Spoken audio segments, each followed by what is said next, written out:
पतीच्या अपघातानंतर मी खूप एकटी पडली होती.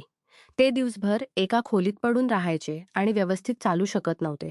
त्यामुळे माझं जीवन एका विरान वाळवंटासारखं झालं होतं, जिथे वर्षानुवर्षे पाऊस पडला नव्हता.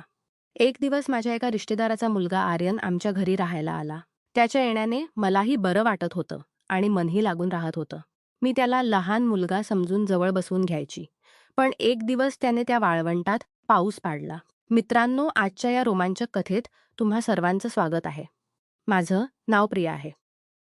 एक महिन्यापूर्वी माझ्या पती अमितचा अपघात झाला होता आणि त्यात त्यांना गंभीर जखमा झाल्या होत्या. पतीच्या जखमांनंतर मी एकदम एकटी पडली होती. ते दिवसभर खोलीतच पडून राहायचे आणि चालण्यात फिरण्यात असमर्थ होते. एक दिवस मी घरी बसली होती, तेव्हा दाराची घंटा वाजली. मी धावत जाऊन दार उघडलं. समोर सुमारे 20 वर्षांचा एक तरुण उभा होता. त्याने तिथेच उभं राहून आपली ओळख सांगितली. तो म्हणाला, "भाभीजी, माझं नाव आर्यन आहे. मी प्रकाश काकांचा मुलगा आहे. कदाचित काकांनी तुम्हाला मेसेज केला असेल." मला लगेच प्रकाश काकांचा तो मेसेज आठवला.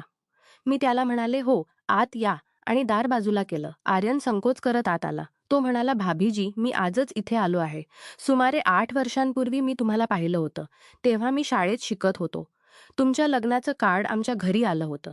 पण माझ्या हायस्कूलच्या परीक्षा होत्या म्हणून मी तुमच्या लग्नात सहभागी होऊ शकलो नव्हतो. मी इथे कॉलेजच्या शिक्षणासाठी आलो आहे.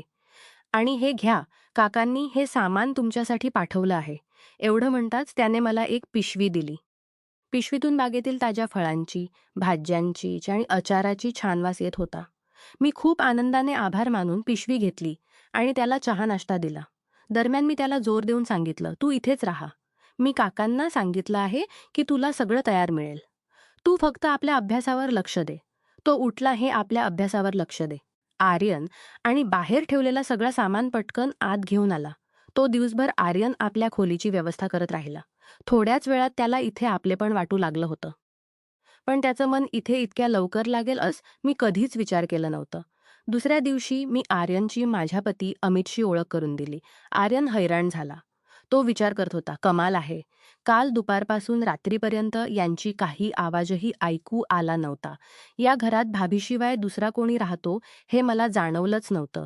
मी आर्यनच्या विचारात सावधानी बाळगत म्हणाले, "खरं तर त्यांचा एक गंभीर अपघात झाला होता आणि तेव्हापासून ते बेडवरच पडून आहेत. ते दिवसभर झोपतात आणि रात्रभर जागे राहतात.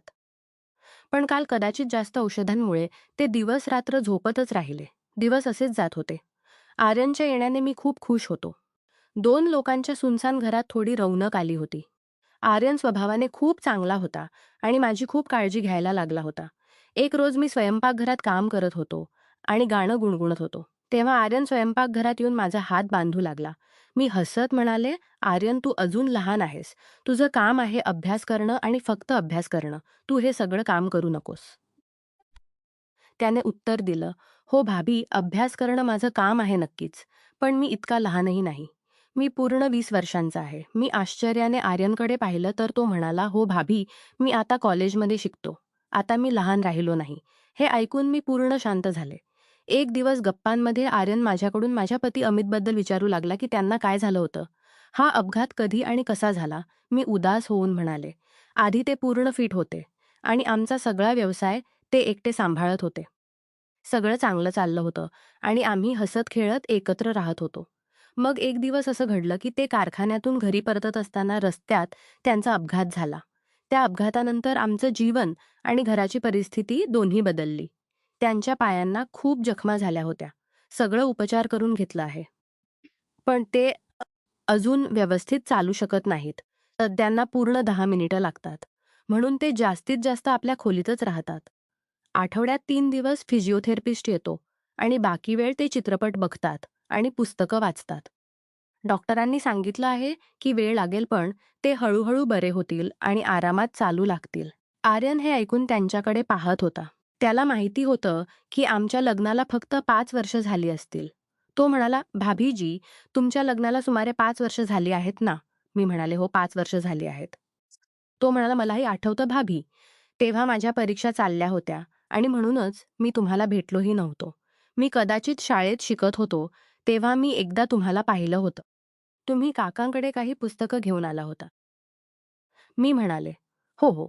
तेव्हा तुमचे काका माझे गणिताचे शिक्षक होते आणि मी त्यांना पुस्तकं परत करण्यासाठी आले होते, कारण त्यानंतर मी दुसऱ्या शाळेत जाऊ लागले होते. दिवस जात राहिले आणि आर्यन आमच्याकडे राहायला आल्याला 4 महिने झाले होते. आर्यन लहानपणाच्या खडतर वाटेवर चालत होता. पण त्याला हे स्पष्ट समजलं होतं की आम्ही दोघे पती-पत्नी यांच्या शांत जीवनात फिजिओथेरपिस्टशिवाय तोच आहे, जो थोडाफार संगीताची सूर आणि ताल निर्माण करत होता. आर्यन माझ्याशी नजीक वाढवण्याचा सतत प्रयत्न करत होता आणि मलाही इतक्या दिवसांत काही सुख मिळालं नव्हतं. त्यामुळे मीही त्याच्याकडे ओढली जात होतो. आम्ही दोघे कामातून मोकळे झाल्यावर बराच वेळ एकमेकांच्या सोबत घालवायचो. एकत्र बसून जेवायचो आणि हळूहळू जवळ येत होतो. मी आता त्याच्यावर प्रेम करू लागले होतो आणि मला माहिती होतं की तो माझ्यावर प्रेम करू लागला आहे. कारण आमच्यातलं नातं वाढत चाललं होतं. दिवस जात होते आणि आमच्यातल्या अंतर कमी होत होत्या. आता मला आर्यनचा स्पर्श चांगला वाटू लागला होता. तो मजाकीमध्ये मला इकडे-तिकडे स्पर्श करायचा. तो कदाचित तपासत होता की भाभी कसं रिॲक्ट करतील. कधी-कधी पतीबद्दल विचार करून मी खूप उदास होत असे आणि डोळे पाणावत. अशा वेळी आर्यनच मला सांभाळायचा आणि मला मिठी मारायचा. आम्ही दोघे आता एकत्रच झोपायला लागलो होतो आणि एकमेकांत हरवून गेलो होतो. एक दिवस आर्यन आज पूर्ण फुरस्तीत होता. त्यामुळे तो गाणं गुणगुणत स्वयंपाकघरात आला आणि झटकन माझ्या दोन्ही डोळे बंद करून माझ्या कानाजवळ आपला मुख लावून म्हणाला, "भाभी, आज मी तुमचं सगळं काम करेन. तुम्ही इकडे या आणि आरामात बसा." तो हळूहळू माझ्या मऊ, धुतलेल्या, ओलसर आणि सुवासिक केसांना जवळून सुंघत मला एक खुर्चीवर बसवायला लागला. मीही आता मस्तीत आले होतो. मी खुर्चीवरून उठले आणि त्याला खुर्चीवर बसून स्वतः त्याच्या मांडीवर बसले. आम्ही दोघे काही क्षण असेच राहिलो, ना हललो, ना काही बोललो. फक्त शांतपणे एकमेकांना जाणवत राहिलो. अजून 2 मिनिटंही झाली नसतील की कुठून तरी खोकल्याचा आवाज आला. आम्ही दोघे घाबरून गेलो आणि मी आर्यनला ताबडतोब स्वतःपासून वेगळं केलं. जरी आर्यनची इच्छा नव्हती की तो माझ्यापासून वेगळा व्हावा, तरी काही विचार करून तो माझ्यापासून वेगळा झाला आणि हसत स्वयंपाकघरातून बाहेर गेला. तो बाहेर जाऊन बसला आणि आमच्यातल्या क्षणांना आठवून हसू लागला. मी हे सगळं पाहिलं होतं आणि त्याच्याजवळ जाऊन बसले आणि दुसऱ्या गालावर गोडसा चुंबन देऊन उठले. त्यावर आर्यन म्हणाला की, "भाभी, दुसऱ्या गालावर इतकी नाइंसाफी का?" तो आपल्या जागेवरून उठला आणि माझ्या बाजूला येऊन काम करायला लागला. तो वारंवार मला स्पर्श करत होता. माझ्या शरीरात जणू वीज धावत होती. मी त्याच्या स्पर्शाने किती प्रफुल्लित होतो, हे फक्त मी आणि माझं तहानलेलं मन जाणत होतं. मी अशा अद्भुत अनुभवाची वाट पाहतच राहिले होतो. पण त्या सकाळी आर्यनने माझी सगळी अपूर्णता दूर केली होती. अनेक महिन्यांनंतर आज वाळवंटात पाऊस पडला होता आणि जोरदार पडला होता. आम्ही दोघे मुरझाल्यानंतर बेडवरच पडलो होतो. तेव्हा खोकल्याचा आवाज पुन्हा येऊ लागला. मी एक कप चहा घेऊन आर्यनला प्रेमाने पाहत त्या खोलीतून बाहेर पडले आणि पतीच्या खोलीपर्यंत पोहोचले. आर्यनही कपडे घालून बाहेर आला आणि नाश्ता बनवायला लागला. मी तिथेच माझ्या पतीजवळ बसले आणि त्यांच्या तब्येतीबद्दल विचारू लागले. जेव्हा मी बराच वेळ पतीच्या खोलीतून बाहेर आली नाही, तेव्हा आर्यन पुन्हा तडफडू लागला. त्याने जाणीवपूर्वक स्वयंपाकघरात भांडी पाडायला सुरुवात केली. पण मी त्याच्या या इशाऱ्याकडे सुरुवात केली. पतीच्या दोन्ही हातांच्या तळहातांना हळुवारपणे सहवत होतो. पण मला असं वाटत होतं की मी आर्यनच्या हातांच्या तळहातांना सहवत आहे. मी आर्यनसोबत घालवलेल्या क्षणांत हरवत चालले होतो आणि स्वतःशी बोलत होतो की प्रेम आमच्या जीवनात अगदी असंच यायला हवं. एखाद्या उमद्या झऱ्यासारखी माझ्या आत गुदगुली होत होती.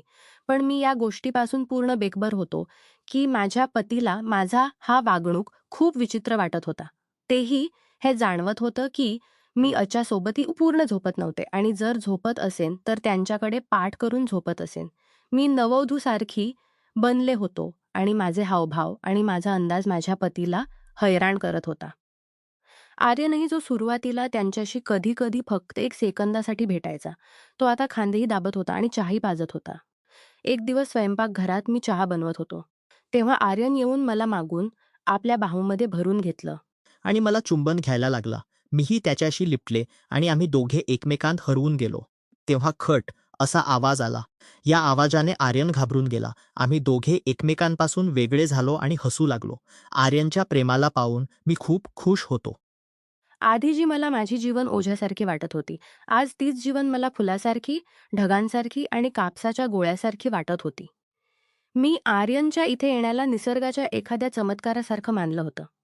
आर्यन इथे आल्याला 1 वर्ष पूर्ण होत आलं होतं आणि मी त्याच्याशी भेटून निखरून गेले होतो. आता आमचं संपूर्ण जीवन आनंदाने भरलेलं होतं.